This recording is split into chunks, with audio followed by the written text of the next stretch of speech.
Boruto Otsutsuki, you truly are a lucky man. It's as if the heavens are decreeing that you remain alive. Perhaps this is some divine intervention. Hey, how's it going? In today's video, we're talking about Boruto and Kashin Koji, and why I believe they have a third party working behind the scenes to not only stop the Shinju, but also prevent the darkest timeline.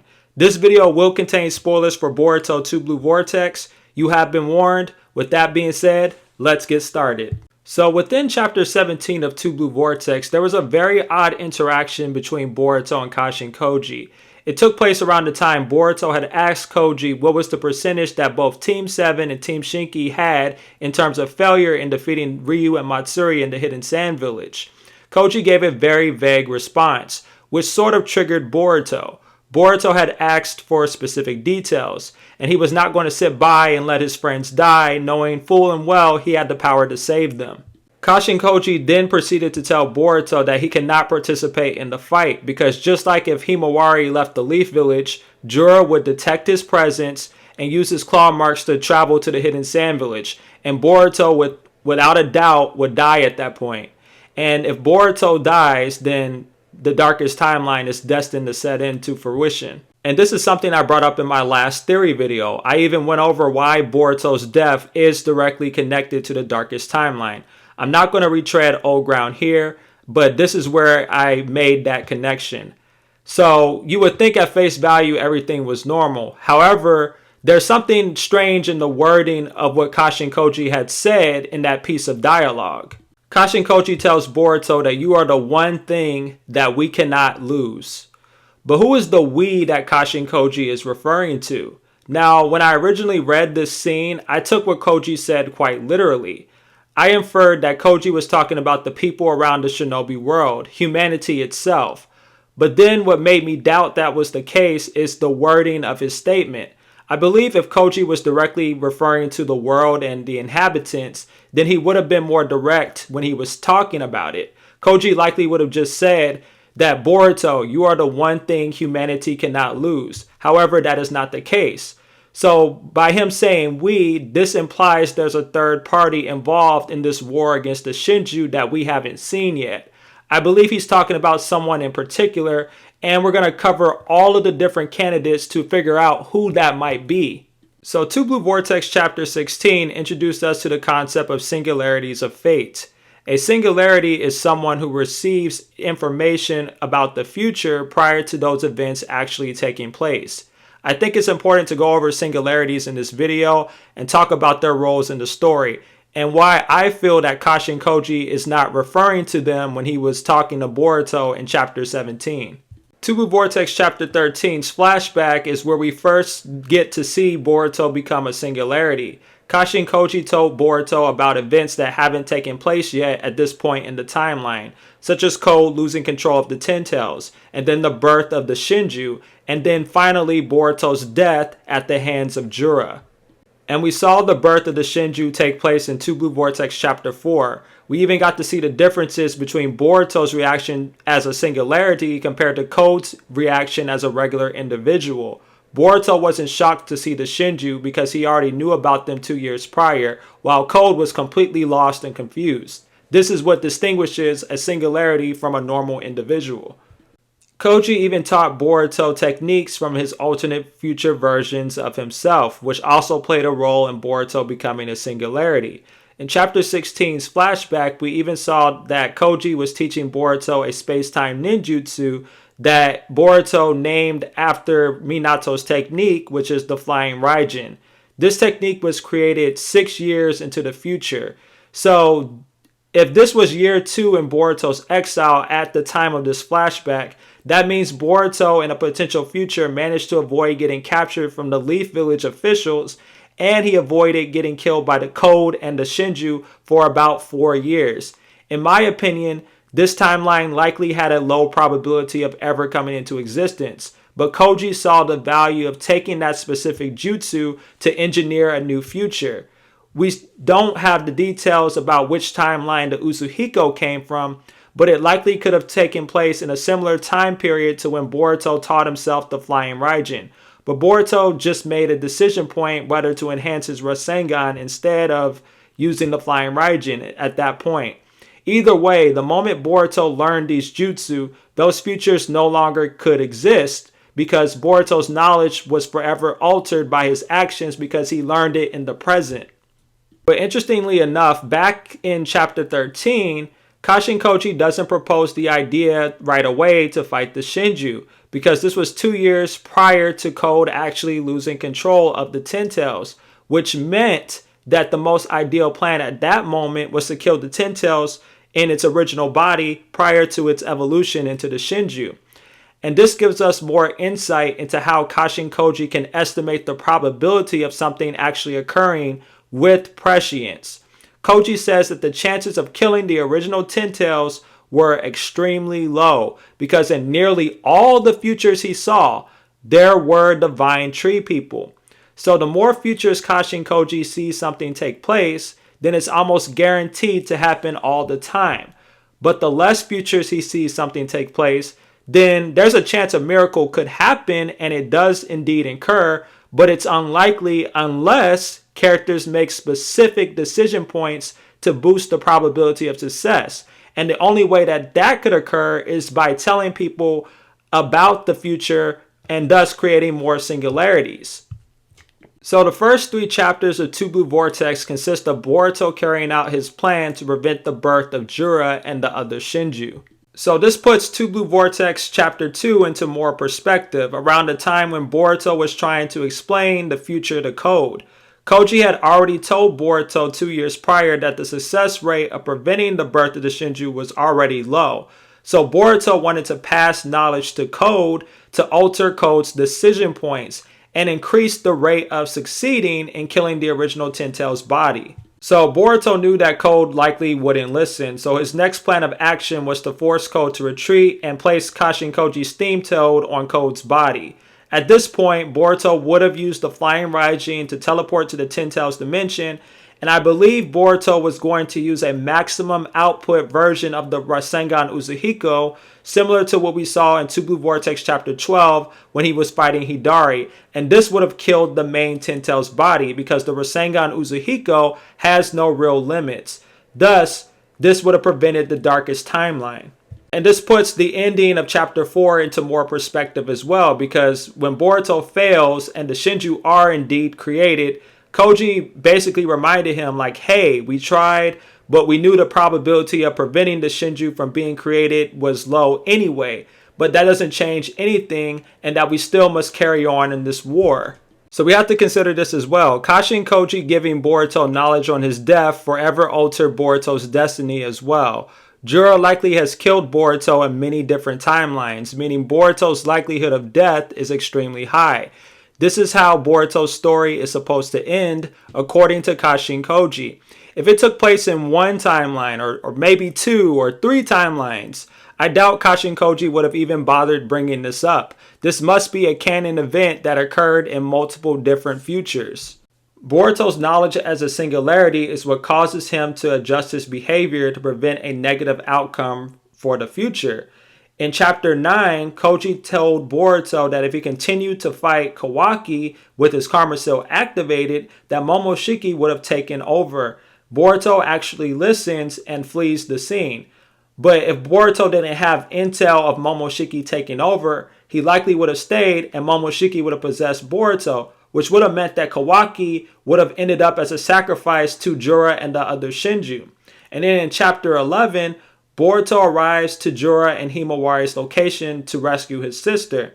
If Boruto didn't know about, Jura killing him, then he would have likely stayed and fought Jura like he would Hidari or any of the other Shinju. Instead, Boruto grabbed Himawari and got as far away from Jura as possible to prevent the darkest timeline. In Two Blue Vortex chapter 16, Boruto asks Koji, if he knows every single good or bad outcome of the future, why not tell everyone and push the future in a positive direction a lot faster and easier? And Koji explains that too many singularities existing is not a good thing. The more people who know about the future, the more the future will change. Once you know how things are going to play out, there is no going back. You'll change your behavior. the timeline would branch out into more complex ways than ever before, and this would make prescience a lot more difficult to manage. I wanted to talk about chapter 15 of Two Blue Vortex, more specifically the ending of the chapter, because this was the chapter in which Kawaki also became a singularity just like Boruto. And this occurred when Boruto told Kawaki to speak with Amato in order to get more power. This idea is something that Kawaki would have reached on his own in a potential future. Boruto in the same chapter hints to another way Kawaki could have sought after more power, and that was by releasing Naruto to train Kawaki directly as a shinobi. Because after all, Kawaki is Naruto's student, as we saw in Boruto Part 1. And Kawaki doesn't even trust Amato, so this second decision point could have easily come into fruition as well, because Kawaki would want to train under Naruto rather than trust Amato. So had Boruto not intervened, this may have been a future that could have come into existence. The reason Boruto destroyed this future outcome is because the situation is dire right now. Freeing Naruto is something very important to Boruto. That's why we see Boruto sitting on the 7th Hokage's face in chapter 15, and it's a subtle sign that he misses his father very much. But the darkest timeline has to be prevented by any means necessary.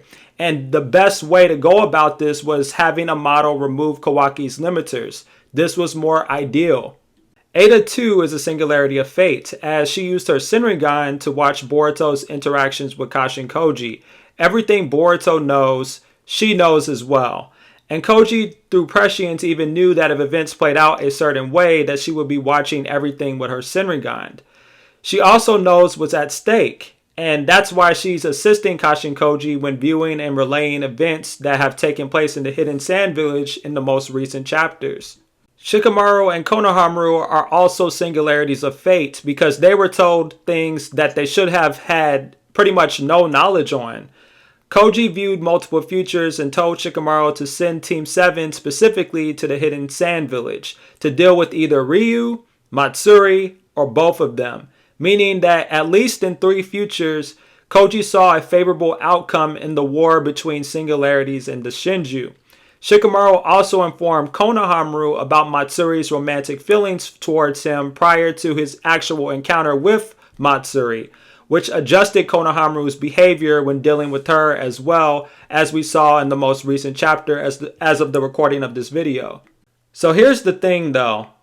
I don't think Kashin Koji was referring to the other singularities in chapter 17 either. With the exception of Boruto and Ada, all the other singularities are working to prevent the darkest timeline on a need-to-know basis. In a way, they are just pieces on a chessboard moved around to achieve victory against the enemy one match at a time. If we really think about it, Two Blue Vortex really is just a chess match between Kashin Koji and Jura. And this parallels Boruto Part 1 greatly because Kashin Koji's creator, Amato, used a divide and conquer approach when he was battling Ishiki as well. They were in a chess match and Ishiki realized it a little bit too late. Now, if you want to look at my analogy on how Amato views the world as a big shogi board and how he views the different characters in the series as chess pieces with specific roles, check out my Amato theory video. I wanted to quickly break down the different chess pieces on Koji's side of the battlefield. So Boruto is Kashin Koji's knight, the knight being a piece that can jump over any other piece and it varies in movement, which parallels Boruto's flying Raijin. Kawaki is clearly Kashin Koji's second knight. Kawaki's Sukuna Hikona makes him a key player in dealing with the Shinju's claw marks, so he has a metaphorical way of getting around the Shinju's abilities. Ada is the bishop. Bishops can move up and down on the board without being blocked by any other pieces, which reflects well in Ada's abilities with omnipotence and her Senringan. Koji is the rook. He is able to move anywhere on the board so long as he's not blocked by other pieces, and this reflects well in when Koji does surveillance with his steam toads and his ability to see into different futures. And then prescience and the timeline itself, you can metaphorically say is the queen because it can move in any direction on the board. Boruto's life, I believe, is the king because I believe that Boruto's death directly is connected to the darkest timeline. If Boruto dies, then everything will be lost. And then every non-singularity is a pawn. Pawns are on the front row of the board, and they essentially can move only a small distance. And because they're non-singularities, they don't have a lot of information or knowledge. So they really are just on the front lines just to serve Koji's intents to lure the enemy out. And we're clearly seeing this in chapters 16 and 17 of Two Blue Vortex. So based off of everything I said about singularities, I think it's safe to say that Koji in chapter 17 wasn't referring to them either. So if it's not singularities or humanity as a whole, what in the world or who in the world is he talking about? Believe it or not, I think the answer lies in chapter 13 of Two Blue Vortex. We have to go back to the point in which Kashin Koji was telling Boruto about his perspective during his fight against Ishiki, more so the aftermath of the battle. Koji was ready to give up, and just like Jiraiya did against Pain in the original Naruto series, he accepted his death and was ready to essentially leave the task of defeating the enemy to Naruto. But just moments before facing death, Koji witnessed the future. He witnessed everything in Boruto Part 1 before everyone else actually experienced it. This was the moment Kashin Koji became a singularity of fate himself. Koji also saw different futures we didn't see in the actual story, such as Ryu being born at the same time as Jura and the other Shinju. Then there was a timeline in which Ishiki actually killed Naruto and implanted a new karma seal on Kawaki. And then there was finally a timeline where Boruto died at the hands of Kawaki, and so did Sarada. Kashin Koji unlocked prescience when he was on the verge of death. In a similar fashion to Boruto, once he gained knowledge about the future, it changed how he essentially behaved. Koji went from being ready to give up and die against Ishiki only to alter that decision once he realized that the Ten Tails was a threat beyond Ishiki, meaning that if Ishiki died, it wouldn't matter because so long as the Ten Tails lived, the darkest timeline always had the possibility of coming into existence. So if we take Kashin Koji's explanation at face value, then it's purely a coincidence that he unlocked the Shinjutsu. But you have to admit the timing in which Koji awakened prescience is very strange, especially considering how he showed no signs of being able to use this ability prior to his fight with Ishiki. Koji was content with dying, and prescience changed his mindset. It's almost as if the Shinjutsu awakened in him purposefully to motivate Koji to stay alive. And why would that be the case? Well, it directly ties back into Boruto. The version of Boruto we saw with the longer hair in the flashbacks is the real Boruto. This was the version of Boruto that was following the natural flow of history. I believe this is also the version of Boruto that was destined to get killed by Jura. And if Boruto dies at the hands of Jura, then it's the end of the world. The version of Boruto we see in present day with the shorter hair is indeed an anomaly. He is a product of prescience, and he is only alive and able to be on par with the Shinju in terms of power is because of his intel through prescience. The point I'm trying to make here is that without prescience, Boruto wouldn't be alive. He would have died way sooner. Boruto in Two Blue Vortex chapter 13 asks a valid question.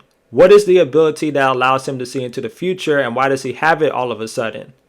Koji, instead of just saying the Shinjutsu's name right away, and even just saying that, oh, I just suddenly unlocked it, he talks about Shibai Otsutsuki. Koji likely used prescience to view the future in which Amato told the Leaf Village officials about Shibai in chapter 75 of part 1, and perhaps in other futures that we didn't see as well. So Koji understood that his power came directly from Shibai Otsutsuki, who devoured countless different chakra fruits from countless different planets and gained new abilities. Koji explained to Boruto that each inner of Kara was given transplants of Shibai's DNA, which is consistent to what Amato told Naruto and the others in chapter 75 of part 1. But there is a key difference in Amato and Koji's explanation. Amato pretty much said that transplanting the DNA definitely results in the user gaining one or more of Shibai's abilities. But what Koji says is a little different. He says that it really just came down to a matter of luck, if they actually unlock the abilities or not. So he says that neither him, Boro, or Delta unlocked anything. However, Code's claw marks, Damon's reflect abilities, Ada's Senringan and omnipotence were key indicators of them awakening Shibai's abilities. And I want you guys to hold that thought for later. So after bringing up Shibai, Koji explains what his Shinjutsu is. Prescience, an ability that lets him see into all possible futures. But this raises more questions. Ask yourself this. How does Koji know the name of this Shinjutsu? How does he know about the concept of singularities? How does he know that he is a singularity? I'm sure he did reconnaissance with his toes to determine what actually happened versus what was prevented, but everything else is literally impossible for him to have learned on his own, even with seeing into multiple different futures. Koji does not have Ada's clairvoyance power granted to her by her Senringan. He cannot look into the past, and especially not at points which he wasn't alive for. Koji can only look into potential futures. The ones who could have told Koji about prescience were Otsutsuki like Shibai, Ishiki, or even Momoshiki, yet none of those characters are around. The only living character who might have been able to tell him about his ability is Clueless himself. Amato is a genius, but he clearly was in over his head for some aspects of Shinjutsu. I feel like he was mainly focused on Ishiki's abilities and Kawaki's Karma Seal more specifically. I believe he even set Koji up to get killed by Ishiki just in case Koji awakened a Shinjutsu which would oppose him. And there's evidence to support that Amato doesn't know what prescience is in both part 1 and part 2 of the series. So in chapter 75 of part 1, we can use Ada as an example. Amato described her Shinjutsu as an enchantment-like ability. So it's something that only blood relatives and Otsutsuki are not affected by, but anybody else will fall under her charm. He then goes on to describe her Senringan and ocular jutsu associated with the Senringan. But Momoshiki later in the same chapter says there's no such thing as an Otsutsuki enchantment ability. Boruto then says, why would Amato lie about something like that? The truth of the matter is that he just simply didn't know. Ada also didn't know about omnipotence for a majority of her time in Boruto Part 1. So in Chapter 79, Momoshiki is the one who tells Boruto that Ada has no charm ability. He puts two and two together and realizes that omnipotence was the thing that granted her subconscious desire to get people to be attracted to her. Omnipotence is a Shinjutsu used to create worlds, according to Momoshiki, to make something impossible come into existence, such as Boruto being a rogue ninja and Kawaki being viewed as the true son of Naruto. Boruto even explains this to Ada in chapter 80 of part 1 based on what Momoshiki had told him in the previous chapter. Amato figured out his memories were tampered with by the time of Two Blue Vortex chapter 5 because the memories in his mind did not match and were not consistent to what he was seeing right in front of him. So there's two explanations for why he didn't just say, oh, omnipotence caused this. So Amato may be prevented from actually coming to that realization that reality was altered by omnipotence because the Shinjutsu is just that strong and it erases the idea from the mortal's mind in order to maintain the illusion. And we saw that with Shikamaru and Ino after Boruto explained omnipotence to them in Two Blue Vortex chapter 7. And then there's the second possibility. We have to understand that Amato never directly said that Ada was responsible for his memories being tampered with, nor does he even seem to understand what omnipotence is in the first place based off of chapter 75 of part 1. He's smart, but he's still a mortal, and I don't believe he understands every single aspect of Shinjutsu. And with that logic, if he didn't know about omnipotence, why on earth would he know about prescience? Chapter 15 points to even more evidence that Kashin Koji could never have gotten information from Amato about prescience. Amato was watching Boruto talk to Kawaki, and he was frustrated with Boruto because of the fact that he didn't know how Boruto knew about Kawaki's limiters. Amato realizes that the toad that Kawaki destroyed was evidence of Kashin Koji's survival. Amato says to himself, what can Koji do at this point and what is his motive? Meaning it's likely he doesn't know about prescience because it should have been obvious that Koji told Boruto about the idea of Kawaki having limiters. I think Amato believes that Koji just used his toads to spy on him, and that's how he got the information. I believe the person who told Kashin Koji about his ability was an Otsutsuki. The only other living Otsutsuki we are aware of in the Boruto universe, besides Boruto and Kawaki of course, would be Toneri. It's clear from the anime that he played a significant role in Boruto unlocking the Jogan. And Koji and Toneri would have a mutual interest, especially if they know about the destruction that could be coming to the shinobi world. Why not work together to keep Boruto alive if he is to shoulder the fate of the entire planet at some point in the story? The reason why I don't think it's Toneri is because of the fact that in the anime, Urashiki sealed him in the Palace of Dragon King for the next 10,000 years. And for the majority of part 1 in the anime, he did not reach out to Boruto after this occurred. I believe his interference is also why the anime's timeline is a bit different from the manga, and that's because of the butterfly effect, meaning that I don't think that he was involved in the manga's continuity in the first place. There's also the idea of the missing Otsutsuki. It is kind of weird that we got no information about them throughout the entire series. It's clear that Ishiki destroyed their symbols, but why? Is it because they're dead? But that doesn't make sense considering that Ishiki knew that Momoshiki and Kinshiki were killed as well. So why not destroy their symbols too? I think Ishiki specifically destroyed their markers because they must have betrayed him or the clan in some meaningful way. And it's possible they could even still be alive. But even if they are alive, I have my doubts that they're helping Kashin Koji. The person who I believe told Koji about prescience was none other than Shibai. And you're probably wondering, how is that even possible? He's dead. But if you think about it, prescience only exists because of Shibai. He is the original user of that Shinjutsu. He would know everything about it and would be the perfect candidate in giving Koji a lot of insight on that technique. So let's go back to chapter 75 for more evidence on how something like this is even possible. Shikamaru asked Amato 2 important questions. Who is Shibai Otsutsuki? And where is he now? Amato then says to not to worry, that Shibai is no longer with us, and that all that's left of Shibai are his remains. Later in the same chapter, Shikamaru asks even more valid questions. Why is Shibai Otsutsuki a corpse? And did someone kill him? Amato says he doesn't know what really happened. He even says that it's possible Shibai was killed, which I think is very unlikely because we have to consider the fact that Shibai devoured all sorts of chakra fruits. He would definitely be stronger than someone like Ishiki by a large margin. Amato then hypothesizes that after so many cycles of evolution, he may have ascended to a higher dimension, a place where keeping something like a physical body was trivial. Amato strengthens his own theory.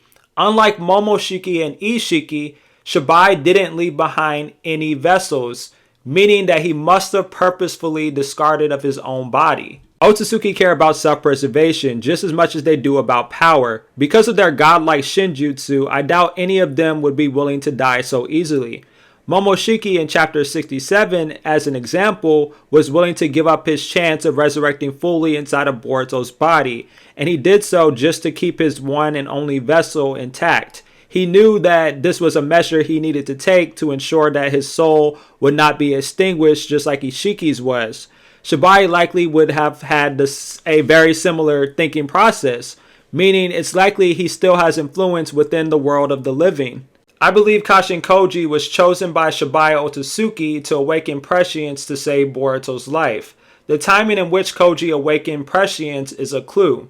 Koji's concern to make sure that Boruto remains alive throughout Two Blue Vortex is also very interesting to look at, and the fact that Shibai is the only other character who would know anything about prescience in the first place. There's no other living character that would know about prescience. We have to look at why Ada, Damon, and Code were able to awaken Shinjutsu, and why Koji, for the majority of part 1, Delta, and Boro were not able to unlock Shinjutsu. I believe this was all based on decisions made by Shibai. So what makes Ada and Damon worthy of being selected to awaken Shibai's Shinjutsu? Ada was the one who casted Omnipotence and indirectly turned Boruto into a rogue ninja. This, however, played a key role in Boruto's development as a shinobi. He became way stronger than he would have if he remained inside of the Leaf Village. She also has a conviction to want to help Boruto on his journey, and she uses her Sharingan to assist Boruto and his allies as well. So she was a key part in Boruto's life. Daemon being worthy of awakening Shibai's reflect ability comes from his loyalty to his sister Ada. If someone is cool with Ada, they're basically cool with him as well. And he had no problems betraying Code since Ada ended her alliance with him. He is also Ada's knight, serving as her physical protector, meaning he is actively protecting the one who's helping Boruto out specifically. Daemon was also interested in Boruto's growth. He told Boruto to get a lot stronger so that he could fight at full strength for the first time in his life in chapter 80. He also was impressed in Tsubu Vortex chapter 3 when Boruto showcased his Rasengan Uzuhiko. Code is an interesting case. I think he was allowed to unlock a Shinjutsu because he was pushing Boruto to greater heights indirectly. Code was a milestone that Boruto needed to surpass during the time skip. His claw marks also served as the genetic code to alter the Ten Tails and give it self-awareness, which in turn gave Kashin Koji motivation to stay alive in the first place when he saw the divine treat people through prescience. And because of his worship of the Otsutsuki, his path can go into many different directions that could easily serve Shibai's purpose. Boro was not worthy because he didn't help Boruto in his development at all. Boro was a false prophet and a cult leader.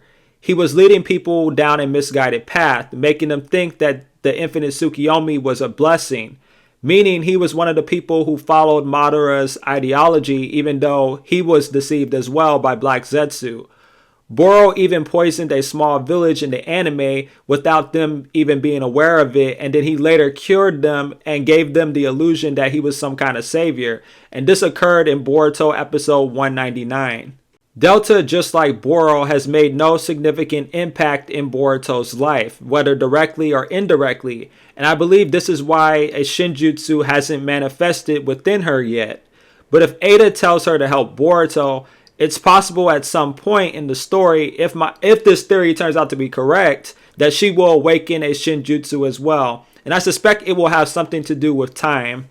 In part 1 of Boruto, Naruto explained to Kawaki that chakra was a binding force that connects everyone together. Everyone is linked through chakra, which is consistent with the concept of Ninshu that Hagoromo wanted to teach humanity before it was corrupted into its violent counterpart, which is ninjutsu. Which, if we're following chapter 75 of Boruto part 1, is consistent with Shinjutsu as well. Because Boruto chapter 75 describes ninjutsu as the attempts of human beings to replicate the acts of Otsutsuki when they use Shinjutsu. The key difference between ninjutsu and Shinjutsu is that ninjutsu requires hand signs and typically is not as powerful as Shinjutsu, which makes sense. Hagoromo wouldn't be able to teach mere humans Shinjutsu, so he created a concept for everyday people to understand. So if this is the case for Shibai being involved in the story, why would he have a desire to help Boruto and the others in the first place? More specifically, what would be his interest in keeping Boruto alive? I believe as the story continues, there will be a lot of parallels between Shibai and Kaguya Otsutsuki. I believe just how Kaguya was like an anomaly in the original Naruto series when it comes to Otsutsuki, so will Shibai. If you noticed, every full-blooded Otsutsuki has a specific naming pattern. Momoshiki, Urashiki, Kenshinki, and Ishiki. Kaguya and Shibai were the only exceptions to that. They were both the only Otsutsuki that were foreshadowed prior to them actually appearing in their respective series. In Kaguya's case, she was presented as a progenitor of chakra in the shinobi world, and Shibai was presented as the master of Shinjutsu. They are also both presented differently from other Otsutsuki in terms of what they achieved in their lifetimes. Kaguya betrayed Ishiki and ruled the world as a goddess for quite a time, and Shibai ate enough chakra fruit where he was able to ascend and become like a god and transcended to another realm of existence.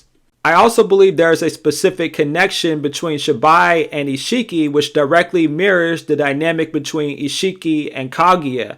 Ishiki was Kaguya's superior and they traveled to Earth, leading to the events of Naruto and Boruto. I believe Shibai was Ishiki's direct superior at one point, and they also went from planet to planet, and Shibai sacrificed Ishiki and resurrected him through karma many different times. So upon Shibai giving up his body and transcending to another realm of existence, Ishiki must have used Daikoku 10 to preserve his body, likely in the hopes of extracting that power for later use. And because that body was in the Daikoku 10 dimension, it would never decompose to a point where it was no longer usable or valuable. So after Ishiki was betrayed by Kaguya, he made it inside of Jigen's body. And at that point, Jigen must have used Daikoku 10 to release Shibai's remains and have a Mato experiment with his DNA on the Kara inners to strengthen Ishiki's forces, which would explain how Ishiki got the body in the first place and how Amato even knows about Shibai. He soaked up all of Ishiki's information, likely through Ishiki's long monologues while they were in the Kara hideout. Shibai achieved what many Otsutsuki likely failed to do. He evolved so much to a point where he became a god, and likely with that gained a deeper understanding and a stronger sense of purpose and even more wisdom.